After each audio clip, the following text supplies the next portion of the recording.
The United States has never had a president born in the 1930s, and at this rate, it doesn't look like we will. This might just seem like a random factoid, but looking at the pattern of when presidents were born tells a story of the society and development of the United States, especially in the 21st century. Looking at the entire history of United States presidents and their birth years, much of the pattern was of gradual change, with a new president's age going up gradually with each change in administration. It is also harder for me to make guesses at the social changes that were going on in, say, the time of Martin Van Buren, because that is far from my own social and cultural background.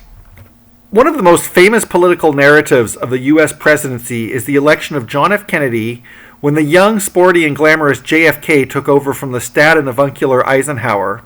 Unlike many political narratives, this one is based on objective math.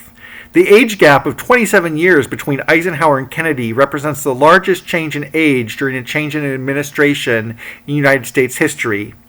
Even though several of Kennedy's successors were older than him, the oldest was still 18 years younger than Eisenhower. The next larger gap would come a generation later, when George Bush Sr. was replaced with Bill Clinton, 22 years his junior. After Kennedy's election, the next 32 years of the U.S. presidency would be taken up by 7 men who had all been born in a 16-year time span. The oldest, Johnson, was born in 1908, and the youngest, Carter and Bush, were both born in 1924. These 7 presidents had several things in common. They all served in World War II, and more specifically, all of them except Reagan were in the United States Navy. All of them served either in the Pacific Theater or domestically. They were all junior officers. The intensity of their wartime service varied. Lyndon Johnson served briefly, despite being a sitting congressman. John F. Kennedy had an intense combat situation when his boat was sunk. Jimmy Carter served in the Navy, but was still at the Academy when World War II ended. Much like Kennedy, Bill Clinton represented a changing of the guard from the generation that fought World War II to the generation that was born after it. Much like Kennedy, Clinton also promoted his youth appeal, although in a very different way than Kennedy. And like Kennedy, Clinton ushered in a streak of presidents that were born around the same time, with one exception. In fact, Bill Clinton, George W. Bush, and Donald Trump, despite wide political and personal differences, have one thing in common. They were all born in the summer of 1946. 20 years of the presidency were all ruled by men born in the same 3 months window. Joseph Biden, born in 1942, is a slight outlier. While it is easy to detect a pattern in these plateaus, it is hard to say how much being part of a cohort is really a factor or if it is due to chance. While it makes sense that a cohort of people who had the technical and leadership experiences of a global war would have success in politics, there is a chance that this is a random distribution that seems to tell a story.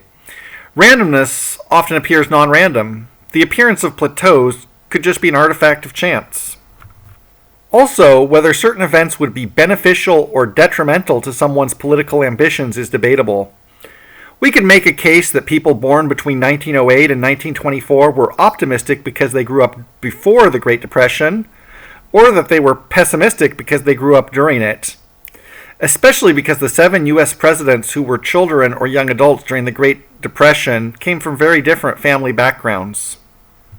Grouping people into generations also ignores the fact that there are many cases of people between generations. One of the most prominent in this case is Barack Obama, who was 15 years younger than the presidents who served before and after him. 15 years makes a big difference in many ways. For example, unlike Clinton, Bush, or Trump, Obama was a child during the Vietnam War. Obama, born in the 1960s, could be seen as an outlier for the baby boom generation, or the forerunner of a group of future presidents who were born in the 1960s. Just as we skipped the 1930s, there seems to be a good chance that we will skip the 1950s as well. From time to time, I have heard comments to the effect that the next president will be someone who grew up playing video games. And it is true that this rad kid has probably been eligible for the US presidency since 2010. But what is strange is that while the generation that grew up with Nintendo is approaching 50, is also true that we have had only one president who grew up with television. Within a few years, the U.S. presidency could go from men who grew up without television to people who grew up with the internet. Will there be a new plateau in our chart, and what experiences will shape it?